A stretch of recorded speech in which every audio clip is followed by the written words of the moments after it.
Hello, ladies and gentlemen. Thank you for joining us here at Speak and See. We have some updated information for you. Some very interesting stuff going on right now. If you are interested in this type of content, small business owners, or those looking for PPP examples, grants, loans for your businesses, like and subscribe. We keep you informed with the latest and greatest information to help you live long and prosper. Okay, legal documents may be getting filed up. I'm going to read this post now. Upcoming and breaking news here for the SBA regarding the SBA and EIDL grants, not the loans. These are for the grants, specifically for grants. It looks like SBA is under investigation or may be going under investigation for EIDL grants. Legal documents may be getting filed this week, as early as this week, to the OCE as well as the Office of Special Coundel by a group of middle-class businessmen and women who are saying that the EIDL grant money is being misused and even some claim stolen internally by the SBA and special interest groups. I'm going to go on reading. It says, we have prepared documents to have filed for an investigation for preliminary review on the SBA's EIDL program, EIDL program, which is the Economic Injury Disaster Loan Grant Program. Filed the investigation into those who were responsible for ensuring that the disbursement of the EIDL grants were carried out as intended under the CARES Act under Section S1110. We're asking them to disclose all the allocated funds of the original EIDL grant money and the entities that received it, as well as the cost the SBA received for dispersing the funds. We're also requesting a review of the data for the money that is going out in the second round of EIDL grants that is now targeted for small business owners only in specific areas. They're not happy about this, guys. Example of the data they're seeking is how much money went directly to small business owners, how much went to the SBA for overseeing. The example is how much money that they're asking for the data. The example of the data they're asking for is how much money went directly to small business owners and how much of that went to the SBA in overseeing the disbursement of funds. Say 10 million, they say they allocated 10 million. The SBA got what, 5 million for putting out, or 5 million for another 5 million. How exactly they're asking, where did this money go? Some of it was fraud. Was that another million there? And how much money did the SBA get internally for like staff and, things it takes to get this out to the people? We would like to, I'm going to go on reading. We would like to express our concerns as this low-income community-only guideline is not only missing the mark on going to all small businesses in need, but it's also unethical and divisive in a time where unity and equality are supposed to be displayed by our government officials. Now, this is going to the OCE is one of them, and the other one is the Office of Special Coundel. Now, the OCE is a nonpartisan entity, and they're charged with reviewing the allegations of misconduct against members and officers and staff of the United States House of Representatives.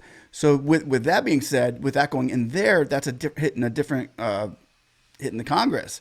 So the OCE also will accept and review information concerning allegations within its jurisdiction.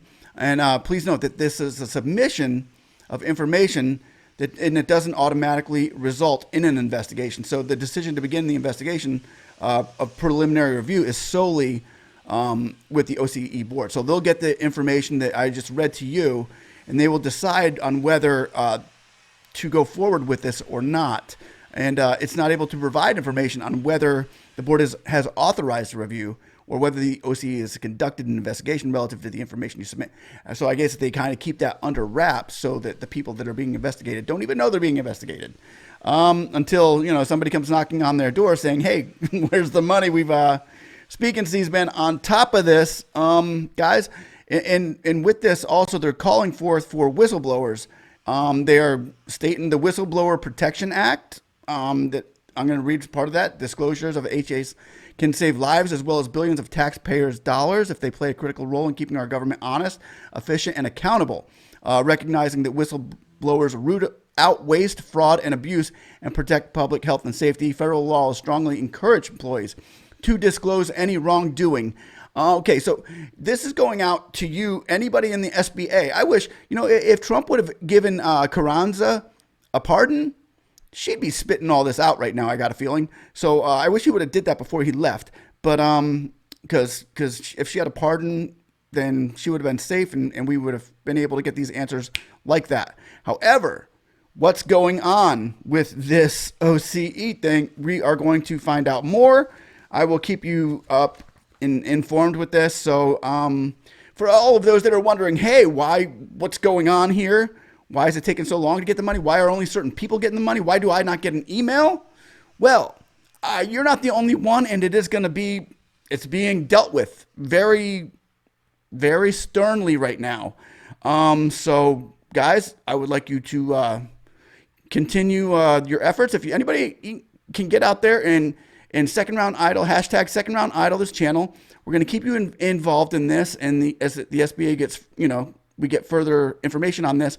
But if there's whistleblowers out there from the SBA that are watching this, that can tell us more about where these funds are going and exactly how they're being dispersed, and if it is legal, then leave us a comment. You've got the whistleblower protection coordinator. I can give you the hotline. I'll put some links down below for all of that, and let you guys know that, hey, some things are going on, some things are happening here, and I have a feeling they're waiting for this Guzman to get put into office and then find out from there so that they can go to the next step. But that is the latest and the greatest, and these could go out as early as tomorrow, depending on what happens in the future and how soon they start seeing these EIDL grants, if they're given out to the proper people and if they're not.